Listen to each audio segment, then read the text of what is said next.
પ્રફુલભાઈ દવે લોકસંગીતના બેતાજ બાદશાહ કહી શકીએ ને. બહુ બધા એણે ગીતો બહુ વધારે એમણે ફિલ્મોમાં ગાયા છે, ગુજરાતી ગીતો.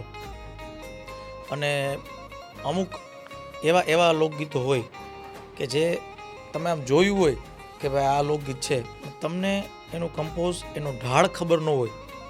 પ્રફુલભાઈ વન ઓફ ધેમ કે જેને આપણી ગુજરાતી લોકસંગીતના જેટલા પણ જૂનવાણી ગીતો છે, જૂનવાણી ભજનો છે, જૂનવાણી લોકગીતો છે, તો એને પ્રોપર અભ્યાસ, પ્રોપર એનો રાગ, એનો ઢાળ ખબર, અને બીજું બિહાઇન્ડ ધ સ્ટોરી કે ભાઈ સૈયર મોરી રે ચાંદાને પછવાડે સૂરજ કેદી ઉગશે, તો એની સ્ટોરી શું છે.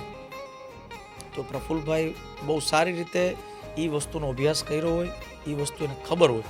એટલે પ્રફુલભાઈ માટે હું કહી શકું કે એ આમ ડૉક્ટર જેવું કામકાજ છે અમારા લોકસંગીતમાં, કે એને આખી વસ્તુ ખબર હોય.